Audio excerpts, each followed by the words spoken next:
Well, hello. It looks like you've received a nice shiny press car from Hyundai, and now the real work begins. But rather than thumb through pages of a presentation, I thought I'd tell you what you really need to know about this 2017 Hyundai Elantra.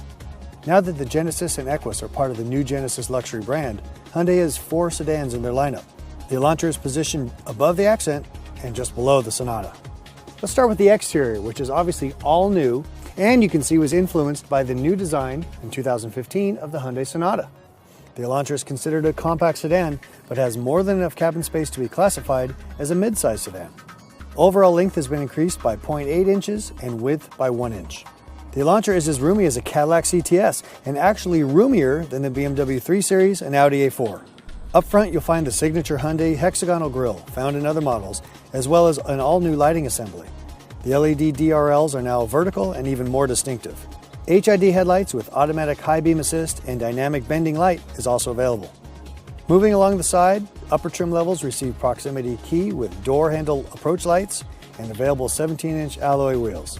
The LED taillights are very distinctive, and the trio of lights on each side are hexagon-shaped to tie the front in with the rear. There's also a segment first, hands-free smart trunk. Key in pocket, and away we go. Very nice. Overall, the Elantra is more aerodynamic thanks to key improvements: applied wheel air curtain, applied rear bumper bottom spoiler, increased length of trunk, and optimized underbody structure. In fact, its coefficient of drag is just 0.27, second best in the segment. Mechanically, there are a few things you're going to want to pay attention to. One of them, actually 2 of them, are the 2 all-new 4-cylinder engines. The base engine found in the SE and Limited models is a 2-liter 4-cylinder Atkinson cycle engine with 6-speed manual or 6-speed automatic transmissions. It produces 147 horsepower and a combined fuel economy of 33 miles per gallon. Eco models will receive a new 1.4-liter turbo direct injected motor with 7-speed dual-clutch transmission. It's expected to get a combined 35 miles per gallon and will be available in the spring of 2016. In the fall of 2016, a sport model will be added to the lineup. It has a more aggressive exterior design, independent rear suspension, and most importantly, a 200 horsepower engine. While the engine and design improvements of this new Elantra are substantial, the real story is in the underpinnings.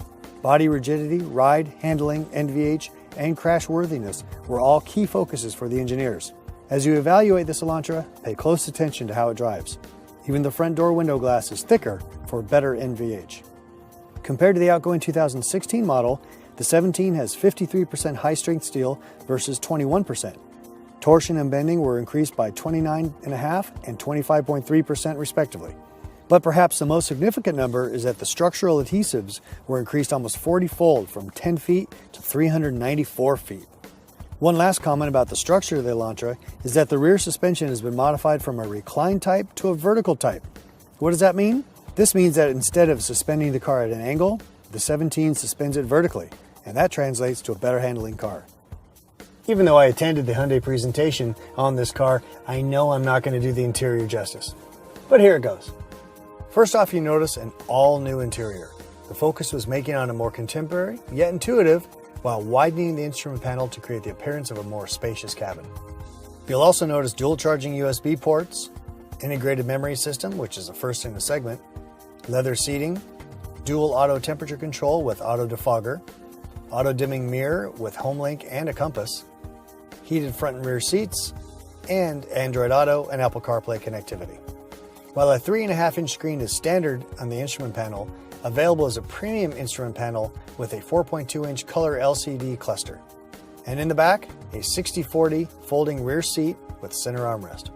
On the technology side, lane departure warning with lane keep assist, which has driver adjustable settings to control level of correction.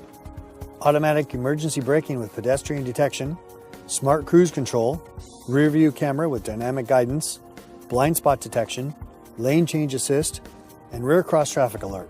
Pricing starts with the SE manual transmission model at $17,150 and ends up with the limited Ultimate model at $26,750.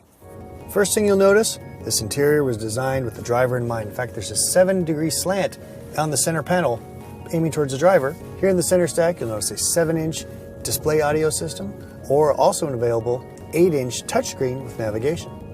At the event, everybody was commenting how nice the feel is of the leather-wrapped steering wheel and the leather-wrapped shift knob. Also notice the user selectable drive modes. The driver can select between Eco, Normal, and Sport, which impact the transmission, engine, and steering feel. Here are answers to some of the most common questions received by Hyundai at the event. Where are the vehicles built?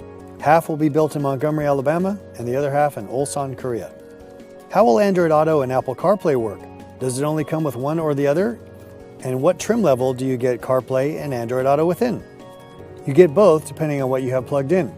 The system will automatically recognize what you are using. It works in the 7-inch without navigation package as well as the 8-inch package. CarPlay and Android Auto are available on the popular technology package. What is the take rate expected to be on the manual? Only the base configuration, the SE trim, is built with a manual at about 2 to 3%. What is the benefit of switching from the 2-liter Atkinson cycle engine from the 1.8-liter? By switching to a larger displacement motor, the torque curve went up, and this was a great opportunity for Hyundai to better manage the airflow within the engine.